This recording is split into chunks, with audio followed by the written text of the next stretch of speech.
There is a root that ancient healers called the universal medicine, not because it treated one condition, because it treated almost all of them.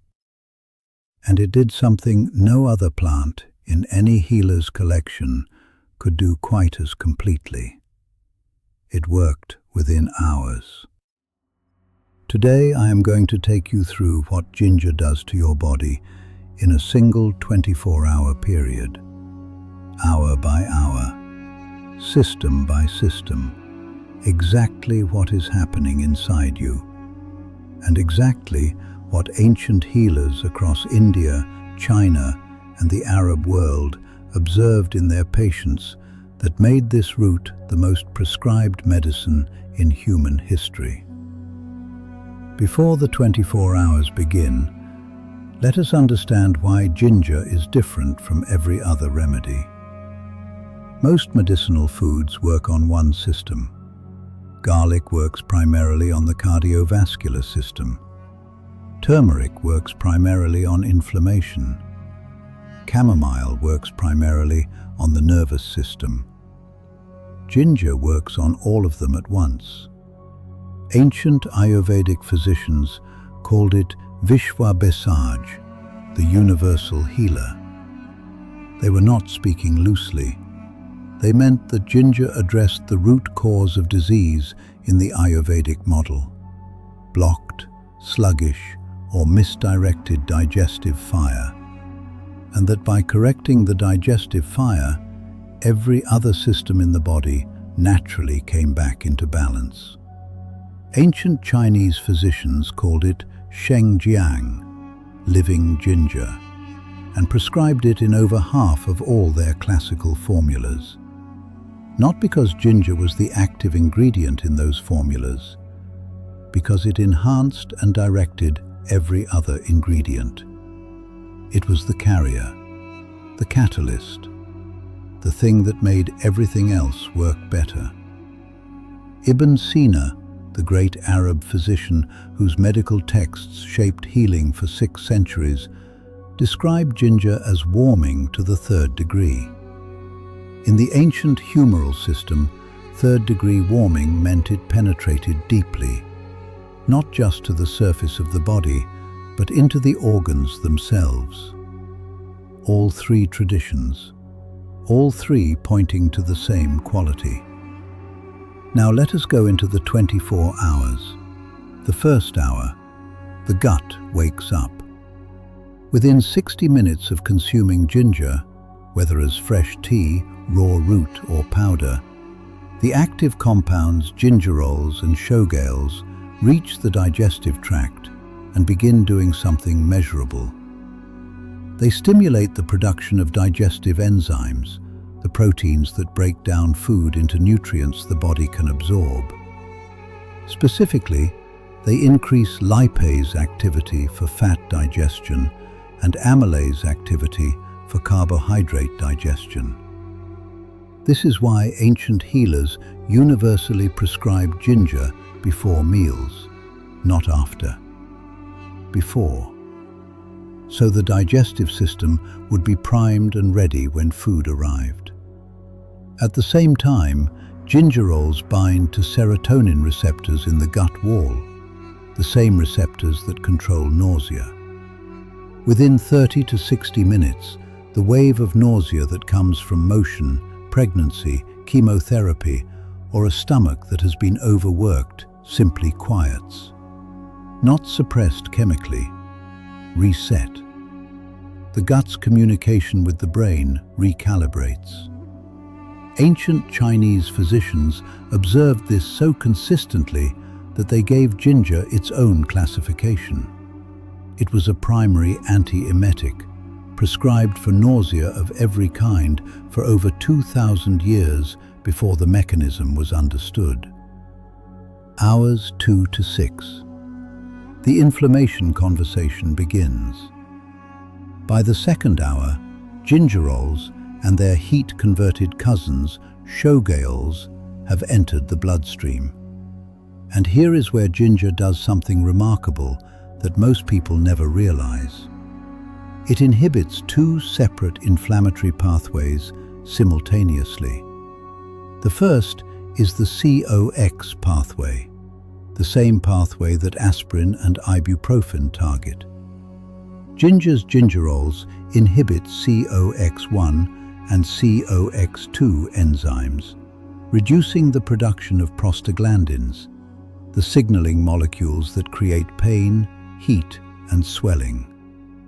The second is the LOX pathway, the lipoxygenase pathway that aspirin and ibuprofen do not touch at all. This pathway produces leukotrienes, the molecules responsible for chronic deep tissue inflammation, the kind that lives in joints, arteries, and organs for years without announcing itself with acute pain. No pharmaceutical anti-inflammatory touches both pathways simultaneously. Ginger does. Ancient Ayurvedic healers describe this as pacifying Vata and Pitta, the two energies most associated with pain, inflammation, and nervous irritability. They observed that patients who took ginger consistently showed less joint stiffness, less morning pain, and a measurable reduction in what they called heat disease, their description of systemic inflammation. By hour 6, the anti-inflammatory effect is at its strongest. This is the window ancient healers described as the medicine working at the blood level. Hours 6 to 12.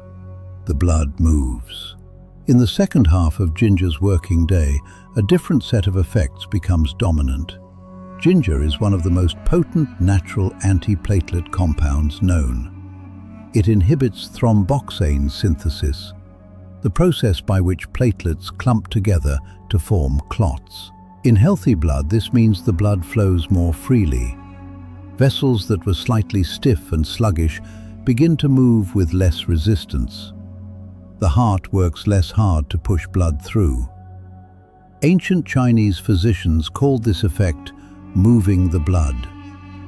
They prescribed ginger specifically for patients who showed what they called blood stasis, their clinical term for sluggish circulation, characterized by cold hands and feet, dark complexion, dull pain, and a deep, slow pulse. Simultaneously, ginger is affecting blood sugar. The gingerols increase the uptake of glucose into muscle cells independently of insulin, meaning cells absorb sugar from the bloodstream without needing extra insulin to do it. This effect is modest in healthy people, but in anyone with insulin resistance or blood sugar irregularity, it is significant. Ancient healers observed this as ginger's ability to restore normal appetite and energy after meals. The crashes and cravings that come from blood sugar instability were less pronounced in patients who consumed ginger regularly. By hour 12, the circulatory effects are measurable. Blood pressure has dropped slightly in those for whom it was elevated. Extremities are warmer. The ancient healers called this the fire reaching the ends. Ginger's warming energy traveling all the way to the fingers and toes. Hours 12 to 24. The body repairs overnight. This is the part that most modern discussions of ginger never reach. What happens while you sleep? Ginger has been shown to increase the production of glutathione, the body's master antioxidant, produced in every cell responsible for neutralizing oxidative stress and protecting DNA from damage. Oxidative stress accumulates throughout the day from food, pollution, stress, and normal cellular metabolism. Glutathione clears it during sleep. Ginger increases the rate of that clearing. Ancient Ayurvedic healers prescribe ginger specifically in the evening, in warm milk, in honey water, or chewed with salt, for patients they described as depleted or aged beyond their years.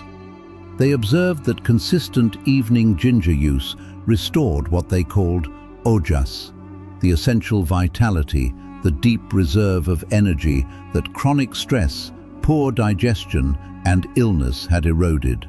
Modern science calls it oxidative stress reduction. Ancient healers called it restoring the vital essence. They were describing the same process. By hour 24, 1 cup of ginger tea in the morning, 1 in the evening. The body has been touched at the level of the gut, the inflammatory system, the cardiovascular system, the blood sugar system, and the cellular repair system. That is what a single day of ginger does. Now, how to use it correctly? Because ancient healers were precise about this. Fresh ginger is highest in gingerols. Dried ginger is highest in shogaols.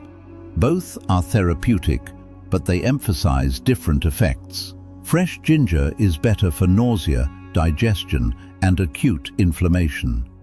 Dried ginger is better for chronic circulation problems, deep cold, and long-term anti-inflammatory use. The ancient prescription for daily use was simple: a piece of fresh ginger root the size of your thumbnail, sliced thin, simmered in 2 cups of water for 10 minutes. Drunk warm, not hot. 1 cup in the morning before food, 1 cup in the evening before sleep. Add raw honey after cooling slightly. Never boil the honey. The honey is not flavoring. Ancient healers called honey the vehicle, the substance that carries the medicine deeper into the tissues. One thing they warned about consistently: ginger is warming. For people who already run hot, who experience frequent inflammation, hot flashes, or excessive thirst, too much ginger can aggravate rather than heal. Start with a small amount, half the size of your thumbnail. Give the body 1 week to adjust before increasing. 24 hours. That is all it takes for this root to begin its quiet, systematic work across every major system of your body. Ancient healers spent lifetimes observing what we are only now confirming with instruments and studies. They did not have the names for gingerols, shogaols, COX inhibition, or glutathione production. But they watched their patients carefully, consistently, across thousands of cases.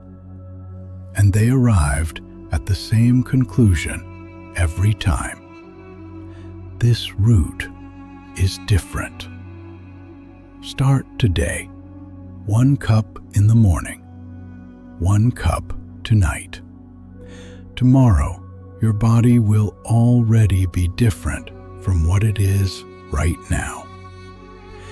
If this found you at the right moment, share it with one person whose body needs this.